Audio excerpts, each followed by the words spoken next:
Hello and welcome back to Proverbs, a letter to my son. Today we're going to look at Lesson 3, Part 3, and we'll be using the New American Standard translation for this study. Again, we're looking at Proverbs 1:7. The fear of the Lord is the beginning of knowledge. Fools despise wisdom and instruction. And we said before, we have two choices in life. We can choose the fear of the Lord, live for the Lord, and experience the blessings and gain that result when I follow God's way. And we saw that in Lesson 2. And then we can be a fool and live for the world and experience the hurts and losses when I demand my way. And that we see in Lesson 3. In Lesson 3, we're looking at the second half of Proverbs 1:7. And we said that there were three words we had to look at: fool, wisdom, and instruction. In Lesson 3, Parts 1 and 2, we saw the fool. We saw all three types of fools. Now we're going to look at wisdom and instruction in Lesson 3, Part 3. So, what is wisdom? Do you know what it is? I find it interesting. I was in church one weekend and a pastor preached a tremendous message on wisdom. Wonderful. And when he got all done, I said, "Tell me, you talked all around wisdom. What is it?" And he said, "Oh, that's right. I didn't define it, did I?" So we talk about wisdom. We talk all around it. But what is it? Well, I like Jim Berg's definition. It's the best means to the best end. And it is. I agree wholeheartedly. But the question becomes, how is that performed? What are the means to get there? Well, let's take a look. Proverbs 1:7 says, "Fools despise wisdom and instruction." It's interesting to note that in step 1 of the 4 steps to learning and living the book, in step 1, it says to know wisdom and instruction. That's what we are supposed to learn. But did you notice it's exactly opposite what the fool wants? The fool hates the same things we're encouraged to acquire. He hates them. He doesn't want any part of them. He doesn't want anything to do with discipline or correction or work. It's whatever comes. Okay. Now I'd like to go to Proverbs 3, verse 13. This is the one that kind of spurred my interest in studying Proverbs. It says, "How blessed is the man that finds wisdom and the man who gains understanding." There are 2 words in here I want to look at. First is gains. The man who gains understanding. We can study and meditate on the scriptures, and we learn a lot. And as we learn, we gain understanding in what God wants to accomplish in and through us as we obey His word. So we need to study. We need to meditate. We need to pray. And God will give us understanding. And at some point, we'll need to make an important decision. And guess what?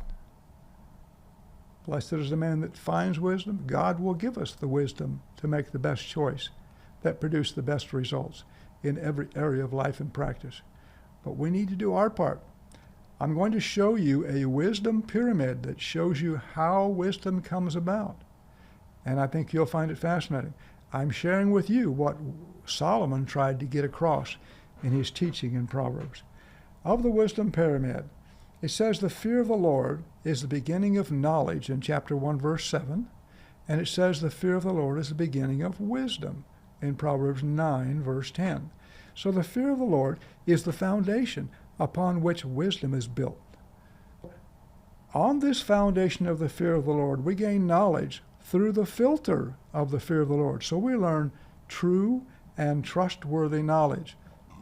As we learn this knowledge, we gain understanding. What did God want to accomplish through all of this? What does He intend to accomplish in the future? Why was the verse given? Knowledge and understanding coupled together give us insight, where we look at a problem or an opportunity for what it really is and not what it appears on the surface. So we get an accurate depiction of what we're trying to deal with. And once we have good insight, we gain discretion, the ability to make the best decision based on the knowledge that we know. When we get to discretion, there may be more than one option of which to choose. God steps in and gives us the wisdom to make the best choice that will produce the best results in every area of life and practice.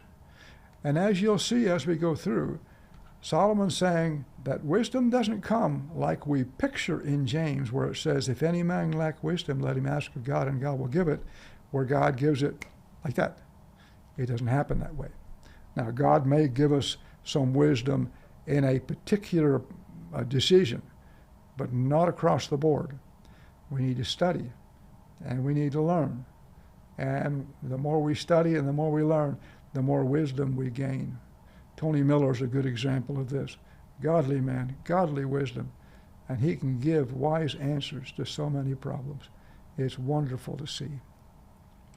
Now, when I approached this study of wisdom, it was confusing, to say the least. Let me show you my dilemma. In this particular situation here, David was dying, and he was talking to his son and said, son, use your wisdom to take care of these 4 men that mistreated me. You're a wise man, use your wisdom. So the problem became is there are 5 Hebrew words for wisdom, and they're not easily definable individually. Wisdom is like a prism. You get all these different shades of light that come off the prism, but they're all coming from the same light. And you get words like wisdom, prudence, understanding, discretion. They're all parts of that prism. But let's read here. David knew that Solomon was a wise man. That is Strong's 02450, and we'll look at all these things. And he instructed Solomon to use his wisdom. That's Strong's 02451. To take care of those men who had mistreated him. That is David. So then we can conclude that a wise man has wisdom. If wisdom is something a wise man has, then what is a wise man? Another word for wisdom in Proverbs is sound wisdom. Okay, then what's the difference between wisdom and sound wisdom? There are 2 more words for wisdom in Proverbs. The first is defined by Strong's as wisdom, 07919. Imagine that. The second word is wisdom, 02449, and it's the root word from which wisdom, 02450, and wisdom, 02451, are derived. Now, doesn't that end up being a mouthful? You can see my dilemma. And I searched for a year to find out what these words were, what they meant. And I sought the help of godly men. The ones who knew wouldn't give me the time of day. The ones who didn't know wanted to help, but they didn't know. So I was talking to Dr. Doug Sprunger at church one day, and I said, Doug, here's my dilemma. And he said, Jerry, sometimes it's better just to muddle your way through. You'll find much more at the end. And you know, he was right. I searched and searched and searched and searched, and finally I found one reference book, and it gave me the answer I needed. And I'm going to show you the definitions of these 5 words. Let's take a look. These are the 5 Hebrew words in Proverbs now. I've given the Strong's numbers because you can go back to Strong's and look up the definitions and verify for yourself. Strong's 02449 occurs 12 times in Proverbs, and it means to be or to become wise. One who is either learning or teaching others wisdom. Strong's 02450 occurs 46 times in Proverbs, and it is one who practices using wisdom on a regular basis. That's the wise man. Strong's 02451, wisdom, appears 41 times in Proverbs, and this is the kind of wisdom God gave Solomon. All the other 4 words use this wisdom. Strong's 07919 occurs 13 times in Proverbs, and it means to act wisely or wise behavior. It is one who is living and acting in a wise manner on a regular basis. And then sound wisdom, Strong's 08454, occurs only 4 times in Proverbs, and it's the practical, common sense kind of wisdom that brings good success. So these are the 5 words, and we're going to look at each of them in turn. I think they'll make good sense to you by the time you get done. Let's look first at 02451 wisdom, the kind that God gave Solomon, and we'll see for ourselves. With reference to 02451 wisdom, John MacArthur wrote that wisdom was not knowledge alone, but the skill of living a godly life as God intended man to live. And he referenced Deuteronomy 4, 5, and 9. This kind of skill is based upon the fear of the Lord, so that everything we do in the realm of wisdom is done from this perspective. Now, let's give an illustration. Do you remember when the two women brought to Solomon a dead baby and a live baby? And each mother claimed that the live baby was hers. And this is the first decision Solomon had to make after he became king and after he got all that wisdom. What was his response to it? He said, cut the baby in half. Whoa, why did he do that? Why? Because he knew the mother's love for her child. And when the one woman said, no, don't cut it in half, give it to her, don't kill it. When all Israel heard the judgment which the king had handed down, they feared the king, for they saw that the wisdom of God was in him to administer justice. He decided right. He picked the rightful mother. And all of Israel was like, wow, this is a wise man. Wow. Let's look at another illustration. Daniel is standing before Nebuchadnezzar. The king had had a dream. He didn't tell anybody what it was, but he wanted someone to tell him the interpretation.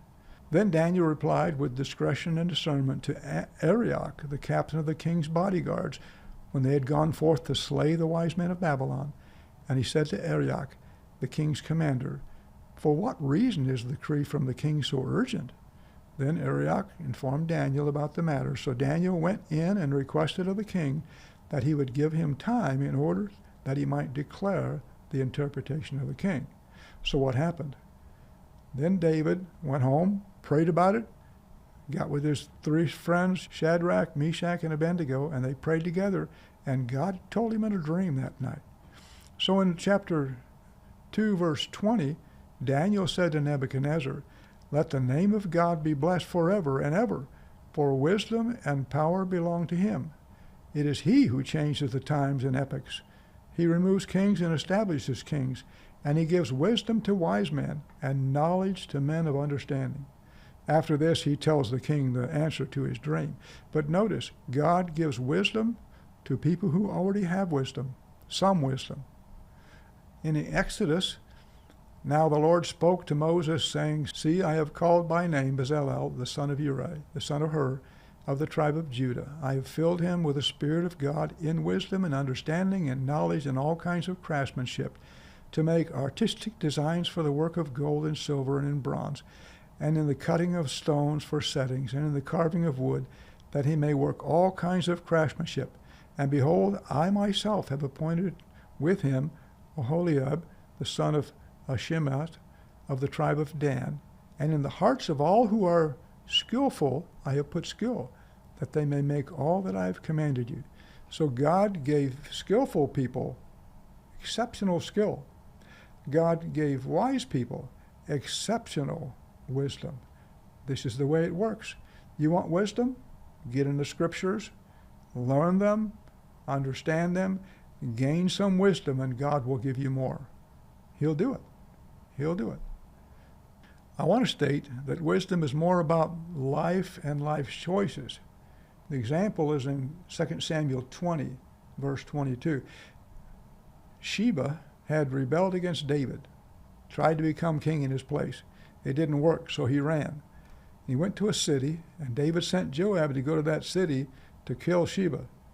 And when he got there, the people of the town were protecting him, and he wouldn't let them over the wall.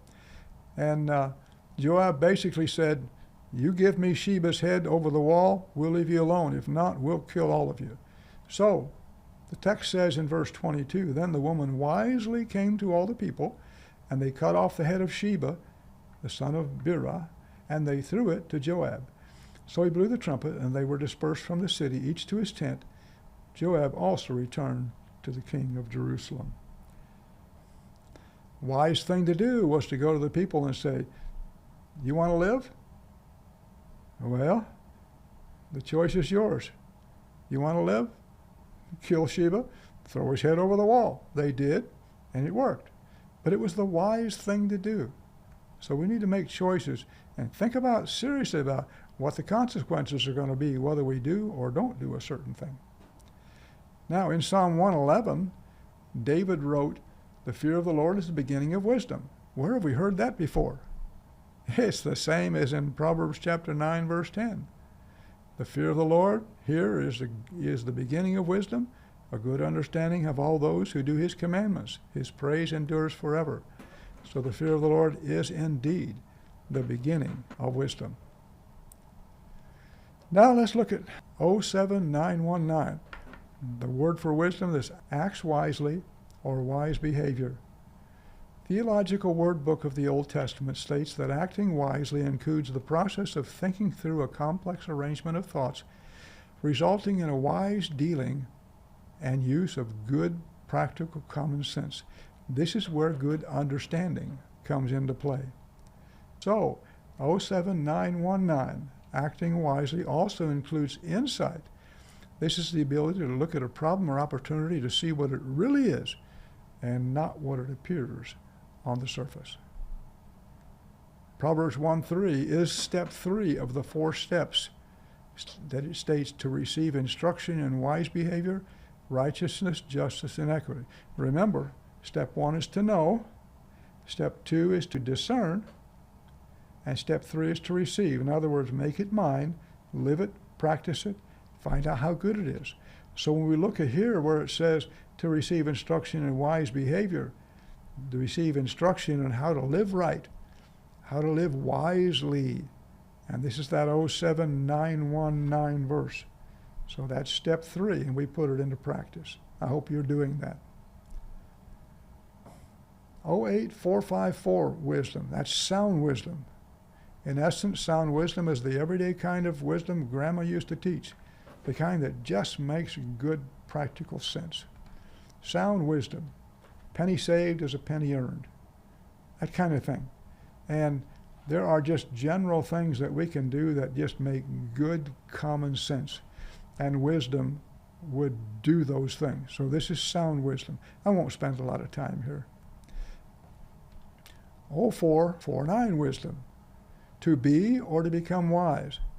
Based upon all that I've learned about this Hebrew word, 02449 wisdom appears to be more the aspect of learning or teaching wisdom, whereas 02451 is more the aspect of using wisdom. Look at Proverbs chapter 6, verses 6 through 8. Most of you are familiar with this. Go to the ant, O sluggard, observe her ways and be wise, which having no chief, officers, or ruler, prepares her food in the summer and gathers her food in the harvest. So it says, study the wise and you'll be wise. Is that what it says? No. What it says is, study the ant and you will become wise. You will become wise by studying what the ant does. Because if we do what the ant does, faithfully preparing what we need in the summer, preparing it for the winter, if we work hard and work together, we will become wise. So notice that verse. Go to the ant, O sluggard, observe her ways, and become wise. You might want to write that in your Bible. All right. Proverbs chapter 8, wisdom is giving her testimony of who she is, what she is, and how she works in the grand scheme of things. But notice in verse 32. Now therefore, O sons, listen to me, for blessed are they who keep my ways. Heed instruction and be wise, or become wise, and do not neglect it. Blessed is the man who listens to me, watching daily at my gates, waiting at my doorsteps. For he who finds me finds life and obtains favor from the Lord. But he who sins against me injures himself. All those who hate me love death. But listen, it says, heed instruction and become wise. Wisdom has a lot to teach us, a lot. Look at verse 33. Let's rephrase that, heed instruction and be wise. I'm going to give you definitions of words here. We haven't looked at instruction yet, but we will at the end of this session. And I'm giving you the definition of instruction here. When someone tries to teach you things that will develop self-control, character, or orderliness and efficiency, or they must punish you in order to correct your conduct so that you will become a better person, that's the definition of instruction. Listen with great interest and with the intent of obeying what they teach you. That's heed. When you listen and obey, you will learn to be prudent in your affairs, skilled in work, and live a good and godly manner. That's becoming wise. Do not brush this kind of instruction off as frivolous. In other words, don't neglect it. Because if you accept the instruction, it will result in the best outcome in every area of life and practice. This is good advice indeed, and we all would do well to follow it. So this is the 02449 wisdom, becoming wise. So let's look at 02450 now, the wise man. Strong's Concordant defined the Hebrew word as skillful in technical work, wise in administration, shrewd, crafty, or cunning. Now, what do these words mean? Shrewd means keen-witted, clever, or sharp in practical affairs. Crafty means subtly deceitful or cunning. Cunning means skillful or clever. And subtle means delicately skillful or clever.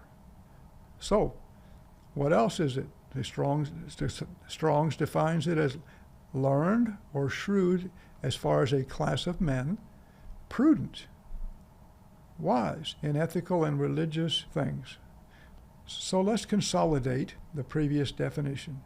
He's one who is highly skilled in his work, is a very good leader of people, knows a lot about practical matters, can discern the essence of a problem, is quick to come up with the right solution, and always does right by others and by his God.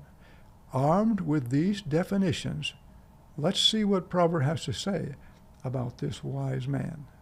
So we'll look at the individual characteristics of this man now and see what we can gain from it. Okay, a wise man is genuinely humble. A man's pride will bring him low, but a humble spirit will obtain honor. Romans 12:3, for through the grace given to me, I say to everyone among you not to think of himself more highly than he ought to think, but to think so as to have sound judgment, as God has allotted to each man a measure of faith. People think of themselves the way they ought to instead of thinking themselves as better than the next guy. A wise man will live in a good and godly life, the exact opposite of a fool. Proverbs 2:20. So you will walk in the way of good men and keep to the paths of the righteous. That's what a wise man will do. A wise man saves for the future. There's precious treasure and oil in the dwelling of the wise, but the foolish man swallows it up. A wise man will have money there to give to others. He'll have enough for his own needs. He'll save for the future, but the fool just spends and spends and spends. And then a wise man takes life seriously and knows where he's going in life.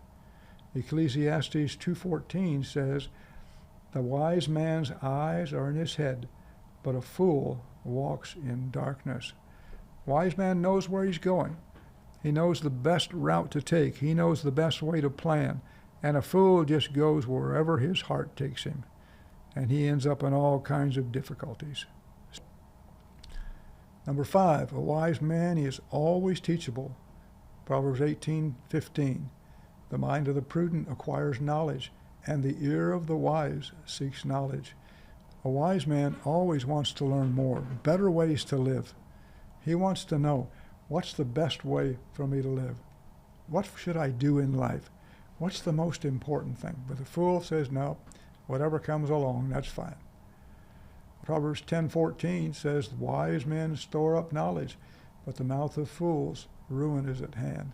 So wise people want to learn. They want to learn more. Hope you do too. A wise man will control his temper. Proverbs 29:11, a fool always loses his temper, but a wise man holds it back. And we need to learn to be patient. I know, ask for tribulation, you get patience. But anyway, we should be patient.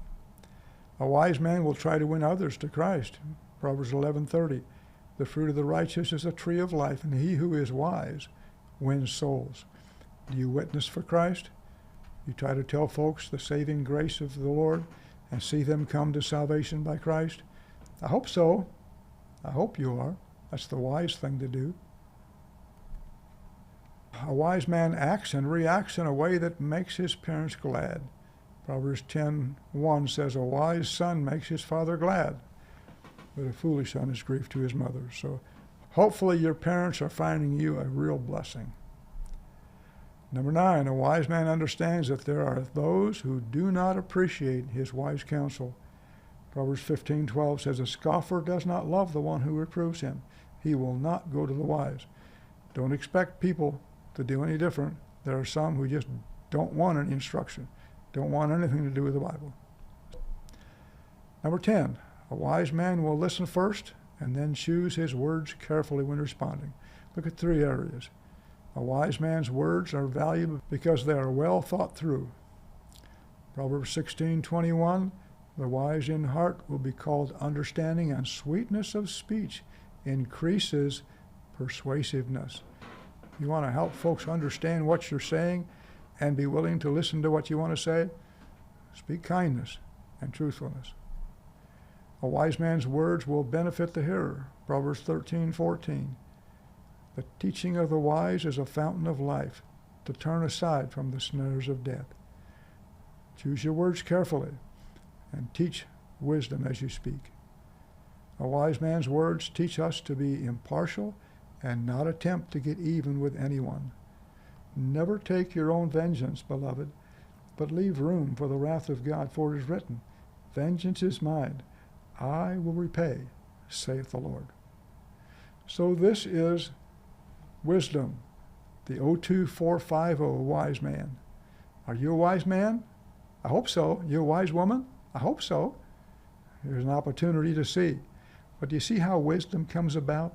It's through study and meditation and prayer and study and meditation and study and meditation and living what you learn. Okay. Now, the last word in our verse, fools despise wisdom and instruction, Proverbs 1:7b, is instruction. You can go to the dictionary and find what instruction means, but let's look at the Hebrew meanings for instruction. It is 3 things. It includes discipline, chastening, and correction. What is discipline? Discipline is to train young men so that they will have more self-control and character. I want to teach them to have control of themselves. Give them self-discipline. Chastening, to punish in order to correct or make better.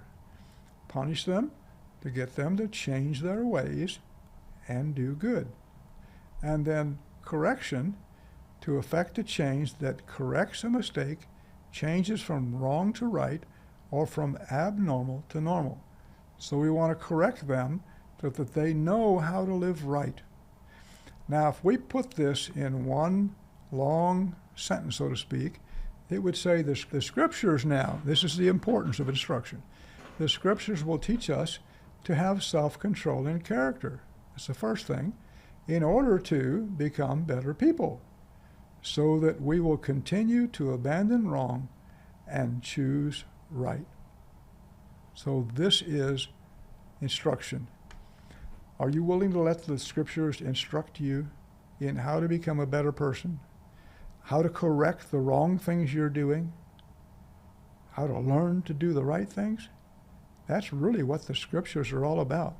And that's part of why the Lord gave them to us, not only to learn about Him, but to learn about how we should live. So I hope in your case, you're learning. You're letting the Scriptures correct you. That's what a wise man will do. Now, as we conclude, despising wisdom and instruction is a choice by default. If we don't choose to love the Scriptures and to let the Scriptures instruct us, we have made that choice by default. But seeking a genuine fear of the Lord is a choice to reject that default and choose the Lord's way. Back to our general assumption, choosing the fear of the Lord and experience the blessings and gain that follow as I live God's way is the best choice in life. But the other choice is to be a fool, live for the world, and experience the hurts and losses that will result. Now my question to you is, which will you choose? Which will you prefer? Which will you try to follow? I hope you will choose the fear of the Lord and live for the Lord and find real godly wisdom. Such a wonderful life. It's there for you. I hope you will.